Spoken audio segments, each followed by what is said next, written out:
ને આપણે સરસ મજાનું બંને મોજ કરીશું અને તું એવો સ્વાંગ રચ કે મને આથી આશા છે અને હું રોજ અહીં આવતી રહીશ, મીઠાઈ મેવા મલાદા ખાતા રહીશું અને હું એમ કહીશ બનાવીને કે મારી બેનને હવે મોટી ઉંમરે દીકરો અવતરિત છે એટલે એને મદદની જરૂર છે એટલે મારે પણ અહીં નહીં રહેવાય.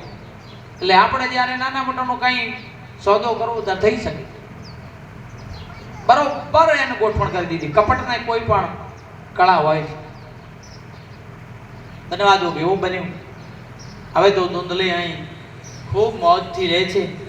આ બ્રાહ્મણને એમ થયું કે ભગવાને મારી ઘરે સારા વાના કરે ને ઓલું ફળ ગાયને પોતાની ખવડાવી દીધું. પોતાની ગાય કેટલા દિવસોથી વર્ષોથી વંધ્યા હતી. આવા એના કર્મ હતા આત્માદેવ બ્રાહ્મણ.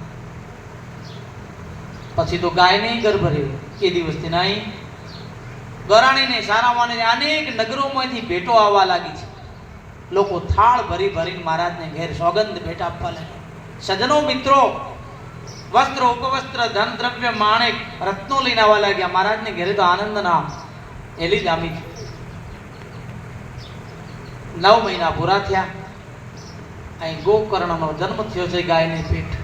મનુષ્ય આકૃતિ, 2 હાથ આગળ, સુંદર મજાના કાન, ચતુર્ભુજ નારાયણ દેવ સ્વરૂપ, મનુષ્ય ભાષા બોલે અને લોકોમાં આનંદનો પાર નહીં. એ જ દિવસે અહીંયા આગળ આ ધૂંધલી પણ દીકરો જન્મ્યો છે. 16 સપાડા કરી પાટા છોડી દીધા છે. પડખામાં દીકરાને લીધો છે. દૂધ દોવરાવાનું ધવડાવવાનો પ્રોબ્લેમ છે. ધૂંધલીએ કહ્યું મારા બનીને હું કહી દઈશ કે મોટી ઉંમરે દીકરો ધાવણો થયો છે એટલે એને સ્તનોમાં દૂધ નથી આવતું. મારે પણ બાળક હતું એ ગુજરી ગયું એટલે એના દૂધ ધવડાવ હું રોજ આવીશ. આવી કપટ માયાજાળ જાળ રચીને પ્રપંચ રચીને આ પુત્રને મોટો કરે છે. દિવસો ઉપર દિવસો વીતવા લાગ્યા. પછી તો બ્રાહ્મણાદિક સંસ્કારો થયા. નામકરણ સંસ્કાર, જાત સંસ્કાર ઇત્યાદિ બધું થઈ ગયું. ઉપનયન સંસ્કાર થયો. બંને દીકરાઓનું નામ, આનું નામ આપ્યું છે ધંધુકારી. ધૂંધલીનો હોવાથી જન્મથી જ હું ધો કરતો. હવળો કોઈ વસ્તુ નથી. ધુંધ એટલે અવળી બુદ્ધિનો. ધુંધ का मतलब क्या होता है? उल्टी बुद्धि वाला. ગોના ગાયના પેટથી જન્મ થયો હોવાથી ગોકર્ણ, ગાયના જેવા કાન, વેદવાણીનો ઉચ્ચારણ સંસ્કૃત. આ ગોકર્ણને ગોકર્ણ નામથી નવાજવામાં આવ્યા છે. બંનેના વેદાધ્યયન સંસ્કાર કરવામાં. આ તો ભણવામાં ઠોઠ કઈ ભણે પણ નહીં. નવી રાણ ફરિયાદો, ક્લેશો અને નવા નવા ઉપદ્રવો કરે. કોઈના વિધામની લાડકો ગામના લોકો જાતું કરે ગોર બાપાનો દીકરો છે કોઈ વાંધો નહીં ભલે ધમાલ કરે. આખા ગામનો લાડલો પ્યારો. થોડા સમય પછી તો ગોકર્ણ તો અહીં પ્રાથમિક શિક્ષણ પૂરું થયું. વિધિ તીર્થોમાં રટન કરવા ગયા. ત્યાં વેદાધ્યયન કર્યું અને ઉત્તમ તપસ્યાને આધીન બની ગયા છે. વૈરાગી પુરુષ બની ગયા. ઘરનો ત્યાગ કરી દીધો છે. અહીં દીકરો ધંધુકારી મોટી થવા લાગ્યો. હવે તો પરણાવવાનો સમય. રોજ આત્મદેવ બ્રાહ્મણ એના માગા કોઈ જોવા જાય, કોઈ આવે, એની પોતાના સમોવડીઓ ન હોવાથી જાતું કરે. પણ આ દીકરે તો નવા અવળા અનેક પ્રકારના ઉપદ્રવો ચાલુ કર્યા. ક્યારે ચોરી કરે, ક્યારે શરાબ પીએ, ક્યારે કોઈને મારી નાખે, કોઈનું અપહરણ કરે. અરે એમ કરતા કરતા તો રાજની ચોરી કરવા લાગ્યો. ન ખાવાનું ખાય, ન પીવાનું પીવે. વેશ્યાઓના સંગતમાં આવીને અનેક વિચારો કર્મ કરવા લાગ્યો છે. અનેક વાર રાજના તેડા આવી જેલ કારાગૃહને આધીન થઈ આત્મદેવ બ્રાહ્મણ છોડાવે છે. બાપાની મોટી એવી નામના હોવાથી લોકો જતું કરે છે. પણ અંતે તો પછી અસત્યને કોઈ પણ સીમા ન હોય. ગોકર્ણનો ઉપદ્રવ વધી ગયો અને છેવટે આત્મદેવ બ્રાહ્મણે વિચાર કર્યો કરે રે પેલા યોગીએ જે કીધું હતું કે તારા કર્મમાં પુત્રનું સુખ નથી, એ મને હવે કપટ દેખાઈ આવ્યું છે. કહો ને કહો, આજે ગાયને જે સંતાન એ ઋષિનું ફળ જ હોઈ શકે. કોણે એકાંતમાં પૂછે છે ધૂંધલી, હે સાધ્વી તું સત્ય બોલ. આજે મારે તારે છેલ્લો નાતો છે, મારે જંગલની તરફ નીકળી જવાનો છે. સત્ય શું ને અસત્ય શું મને બતાવી દે, કારણ કે તારા કર્મો સામે તને હવે છોડે એમ નથી. દીકરા રૂપી ફળ તૈયાર થઈ ગયું છે. કહ્યું, એ ભૂદેવ, મેં તમારા સાથે કપટ કર્યું છે, કારણ કે આ દીકરો મને પણ બહુ વહામો લાગે છે. આના હવે જે કંઈ જે કર્મો છે મને પણ દુઃખી કરે છે. મેં આ ગાયને ફળ ખવડાવ્યું, એના ગોકર્ણ બન્યા છે, અને આ પાપી જે છે આપણો પુત્ર ધુંધલીનો છે, મારી બહેનનો, અને એનો વેશ્યાનો ધંધો છે, એટલે આ પુત્રનું કોઈ સરનામું નથી. આત્મદેવ બ્રાહ્મણે નક્કી કર્યું કે હવે જીવન જીવવું અસાર છે. એક દિવસ આત્માને જ્ઞાન સંપૂર્ણ થવા દે, જંગલની વાટે ઘર છોડીને ગૃહ ત્યાગ કરી તીર્થો ઉપર નીકળી પડ્યા છે. કૃષ્ણ શરણમ મમ. આત્મદેવ બ્રાહ્મણે ગૃહ ત્યાગ કર્યો. ઘણા થોડા દિવસો ગયા, બેસોના સંગમાં આવી, અને હવે તો ધંધુકારી મોટા મોટા ગુનાહોને કરતો બન્યો છે. મોટા મોટા ધાડ પાડુઓ સાથે, ડાકુઓ સાથે એના સંગદોષ બન્યો છે. વેશ્યાઓને લાવીને ઘરમાં રાખવા લાગ્યો. માને વારંવાર પ્રતાડિત કરે છે. માએ એક દાડો બહુ એને બોલી છે, ત્યારે એને આવેશમાં આવી અને માને વેશ્યાઓના કહેવાથી ઘરમાં મારી અને ખાડો કરીને ઘરમાં દાટી દીધી છે. માનો ઘરમાં નિધન કરી દીધું છે. હવે આ માતૃદ્રોહી ધંધુકારી નગરોમાં જાય, મોટા મોટી ચોરી ગુનાઓ કિરાખૂની કરે છે. અંતે એને મોટા એક રાજદ્રોહી તરીકેની વારંટો છૂટ્યા છે. વેશ્યાઓનો વિચાર થયો, આ પાપીના પ્રપંચના કારણે કદાચ આપણે મોટો જેલ ખાને ભોગવવું પડશે, આપણે ઘણા ગુનાઓ કબૂલ કરવા પડશે, રાજના દ્રોહી બનશું. માટે લાવને આજે આનું પૂરું કરી દઈએ. બધી વેશ્યાઓ નક્કી થઈ અને રાત્રે મોડો ઘરે આવ્યો. શરાબના નશામાં કોઈ ભાન નથી, મદિરાના નશામાં ભાન ન હોવાથી વેશ્યાઓ ત્યાં જ એને ગળાઓ દબાવી અને શ્વાસ રૂંધીને ત્યાં મારી મોટો ખાડો કરીને માની જોડે દાટી દેવામાં આવ્યો છે. દફન કરી દીધો છે ઘરમાં. સંપત્તિ જે કઈ મિલકત માયા હતી લઈને રાતો રાત વેશ્યાઓ વિદેશ ગમન કરી ગઈ. ખંડેર ઘર પડ્યો છે. ઘણા દિવસો થયા. એક દિવસ ગોકર્ણજી મહારાજ તીર્થોને દિશાવરથી ફરતા ફરતા ઘરે આવે. સજ્જનો, ગામના લોકોએ વાહ, આપણા ગોરનો દીકરો આવ્યો, પરશપુત્રજી ગૌ માતાનો દીકરો આવ્યો, અરે વાહ, ખૂબ જ એમને સ્વાગત કરી, બંધન અર્ચના કરી સ્વાગતથી ઘરે લઈ જાય છે. બધી કહાની કહે છે કે ગોકર્ણ આ રીતે તમારા પિતાનું બન્યું, આ રીતે તમારી માનું મને ખબર નહીં શું બન્યું. અહીંયા ધંધુકારી આવા પ્રપંચ કરી અને આ ખંડેર તમારું ઘર પડ્યું. ભાઈની પ્રેમની લાગણી, પિતાનો પ્રેમ, માતાની અધૂરી સેવા યાદ આવી. ગોકર્ણ પોતે છેલ્લો ત્યાં અંત્યેષ્ટિ શ્રાદ્ધ કરી અને ભગવત વિશ્વસ્મરણ કરીને પોતે ત્યાં આગળ સંધ્યાવંદન કરીને એક દિવસ ત્યાં એક રાત વાસો રોકાય છે. તો રાત્રે પોતે ત્યાં જાગરણ અવસ્થામાં હશે અને રાત્રે એકદમ જળહાટ પ્રગટ અગ્નિનો પ્રકોપ થાય એમ એક તેજ પુંજ પ્રગટ થયું. ઘડીમાં ઘોડો બને, ઘડીમાં હાથી, ઘડીમાં ઇન્દ્ર, ઘડીમાં વિદ્યુતના પ્રવાહ. ગોકર્ણે વિચાર કર્યો, આ ઘરના ખોણામાં શું થાય છે? પાણી વિદ્વાન હતો, વૈદિક દૈહિક મંત્રોના જાણ કરવાથી મંત્ર અભિમંત્રિત કરીને જળ છાંટ્યું.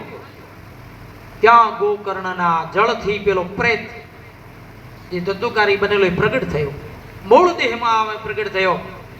ભાઈ, મોટા ભાઈ, હું ધંધુકારી છું, તારી આવી દશા તો કે બોલે હું મોટો પાપી છું, અતિશય મોટો પાપી. મેં ન કરવાના કર્યા છે, ન ખાવાનું ખાધું છે, ન પીવાનું પીધું છે, અનેક પ્રકારના પાપો મારા ઉપર છે. પ્રભુ, તમે મોટા ભાઈ મારો કોઈ ઉદ્ધાર કરો, હું બહુ દુઃખી છું. ગોકર્ણને દયા આવી. વેદજ્ઞ જ્યોતિષજ્ઞ પોતે આ ગોકર્ણ ધંધુકારીના મોક્ષ માટે કરીને ત્યાંની રજને, ત્યાંના પિંડાનો લઈને અહીંયા આગળ એના અસ્થિઓને લઈને તીર્થમાં ગંગા, કનખલ, હરિદ્વાર, ઋષિકેશ અને છેલ્લે તો ગયાજીમાં જઈને શ્રાદ્ધ કરાયું છે. પોતે આપ વિદ્વાન હતા. ફરી વખત ના આવે છે કે મારો ભાઈ મોક્ષ પામી ગયો છે, લાય આજે હવે ઘરે જાઉં. પાછા રાત વાસો રોકાય છે તો પોતાના આ ઘરમાં પાછો પ્રગટ થાય છે. ભલે પાછો પ્રપંચ કરી અને પ્રેતીઓની પ્રગટ થઈને કે મોટા ભાઈ હું ધંધોકારી, અરે મેં તારા માટે કેટલા વિધાનો કર્યા, કેટલા પંચબલી, નાગબલી, ભૂતબલી, દેવબલી, મનુષ્યબલી બધા કરાયા, છતાં દશા બોલે હું એનાથી નતો. જેને મા બાપને મારી નાખ્યા હોય, જેને મા બાપને તિરસ્કાર દીધો હોય, મા બાપને જીવવું હરામ કરાવી દીધો હોય, એવા પુત્રોને કોઈ ગતિ નથી. હું એમાંય નો છું, હું પાપી છું. મેં માને અહીં મારીને ભંડારી દીધી મારા હાથથી, તો હું પાપીને હવે મને મોક્ષનું કોઈ સાધન કરો. હું માત્ર એક તમારા પ્રત્યે જોઈને બેઠો છું. તો ગોકર્ણે વિચાર કર્યો કે હવે આને મારે કરવું શું, મારે આને કઈ રીતે ઉદ્ધાર કરવો. તો અનેક તીર્થોમાં રટણ કરતા કરતા, અનેક ઋષિઓના સમાગમમાં, સત્સંગમાં જતા જતા ગોકર્ણ અનેક તીર્થોમાં જાય છે. ઋષિ મુનિઓને, મહાત્મા પુરુષોને આ વિષયનું પૂછે કે મારો ભાઈ પ્રેત યોનિમાં છે, એને મોક્ષ ગતિ માટેનો આપણને કોઈ સાધન બતાવો. કેટલા ઉપાયો બતાવે છે, કોઈ કંઈ કહે, કોઈ કંઈ કહે, પણ એ બધા કરી છૂટેલા હોય છે. અંતે બદ્રીનારાયણમાં તીર્થોના સંગમમાં અનેક તીર્થોને દર્શન કરતા કરતા ગોકર્ણજી અહીંયા આગળ બદ્રીનારાયણમાં આવે છે. સત્સંગની એવી અદ્ભુત અસર છે, જે સત્સંગમાં આવી જાય ને એનું આખું બધું જેમ મણી, જેમ લોખંડના ગુણધર્મને તજાડી નાખે, એમ સત્સંગ વસ્તુ એવી છે કે એના સંગમાં આવવાથી એના બધા જીવન બદલાઈ જાય છે. ગોકર્ણજી ધંધોકારીના ઉદ્ધાર માટે અનેક પ્રયત્નો કર્યા, પણ એ મોક્ષ ગતિ પામ્યો નહીં. આપણે ઘણા નથી કહેતા અમે તો અહીં ગયા હતા, અહીં હરાવણું કરાયું, અહીં પિંડદાન કરાયા, આટલા બ્રાહ્મણો જમાડ્યા, આટલો સત્કર્મ કર્યું, આવું બધું કર્યું, પણ છતાં કોઈ અમને હજી સુધી શાંતિ નથી. દાદાનો તમારો અનુભવ છે એને 4 વખત જેને પિંડદાનો કરાયા હોય, નાનબલીઓ કરાવી, નાનબલી કરવું ઉત્તમ છે, પણ છતાં જે પાપી આત્માઓ જે હોય છે એ મોક્ષ નથી પામતા. કારણ કે હરિભજન સિવાય, હરિ સત્સંગ સિવાય આત્માની ગાંઠ તૂટે નહીં. અને ગોકર્ણને છેવટે ઋષિ મુનિઓએ, સનત કુમારોએ કહ્યું કે તમે શ્રીમદ ભાગવતની કથા આ પ્રેતને કહો, અને આ કથા કહેશો અને એની આત્માની ગાંઠો તૂટશે. બધું વિધાન સમજાયું છે, દેશ પ્રદેશમાં કથા સંભળાવવામાં આવશે એવું નિમંત્રણ આપવું, પ્રેતને એ કથા સંબંધી નિમંત્રણ આપવું, 7 વાંસનો ગાંઠનો વાંસ રોપવો, એક વાંસને એક ગઠરી બાંધવી, અને તમે આ 12 સ્કંદની 350 અધ્યાયની સંપૂર્ણ 18 શ્લોક વાળી કથા કહેજો. અને એનું પ્રત્યક્ષ પ્રમાણ છે, એક ગાંઠ તૂટશે એમ એનો મોક્ષ થશે. 7મા દિવસે 7 ગાંઠો તૂટી જશે, અને 7મા દિવસે વૈકુંઠમાંથી વિમાન હરિનું લેવા આવશે. આ એક મહાન ઉપાય છે. ગોકર્ણ તમે જાઓ, બધા કર્મો કરવાની જરૂર નથી. શ્રીમદ ભાગવત પારાયણ કથાનો પ્રારંભ કરો. સનત કુમારોના કહેવાથી ત્યાં આગળ ગોકર્ણજી નીકળ્યા છે, અને આવી અને પોતાના ઘરે જે મહાત્મા લોકોએ, સત્પુરુષોએ સમજાવેલી વાત શ્રીમદ ભાગવતની તૈયારી કરી છે. વાંસ રોપવામાં આવ્યો છે. રાત્રિએ ધંધોકારી મળ્યો છે, ભાઈ મારા માટે કોઈ શું ઉપાય કરી આવે? બસ કાલે તારે અહીં બેસવાનું છે, બેસી જાજે, તારો મોક્ષ થશે. અનશન વ્રત લેવાનું છે, ઉપદ્રવ કોઈ કરવાનો નથી, અને હું કથા કહીશ. અને પછી ગોકર્ણ જેવો જ્યાં વેદ વક્તા કથાકાર હોય, જે વેદોને સાંગોપાંગ ભણ્યો હોય, પુરાણોને સંપૂર્ણ ભણ્યો હોય, જેની પાસે શાસ્ત્રાર્થનું જ્ઞાન હોય, કથા પ્રારંભ થઈ છે. અનેક પ્રયાગ આદિ તીર્થો દેવતાઓનું આગમન થયું છે. ઋષિઓ મહર્ષિઓ સૂક્ષ્મ રૂપે આવીને કથા સાંભળવા બેઠા છે. દેવો પન્નગો નાગો ગંધર્વો અપ્સરાઓ દેવ મુનિઓ બધાએ સાક્ષેપ રૂપમાં આવીને કથા સાંભળે છે. પ્રેત વાંસની ગાંઠમાં સમાવેશ થઈને બેઠો છે. એ કંઈક તમને કહી દઉં કે જે ગાંઠમાં કોઈ બી જગ્યાએ એને સ્થાન નથી. બેસવું ક્યાં? બધે બેઠા હોય ભક્તો. બેસવાનું નિવાસસ્થાન એટલા માટે ત્યારથી ચાલુ થયું. આ વાંસ રોપવાનું કારણ ગોકર્ણના સમયથી થયું છે. કારણ કે શોભા મંડપમાં 7 ગાંઠનો જ વાંસ રોપાયેલો હતો. કોઈ ઉદ્દેશીન નહીં, પણ જગ્યા આપેલી, તું ત્યાં બેસજે, બીજી કોઈ જગ્યા છે નહીં. અહીં બેસાય નહીં, અહીંને બેસાય, અહીંને બેસાનો ક્યાં? એટલે સામે બેસવાનું. અને શ્રોતાએ હંમેશને માટે સામે જ બેસવું જોઈએ.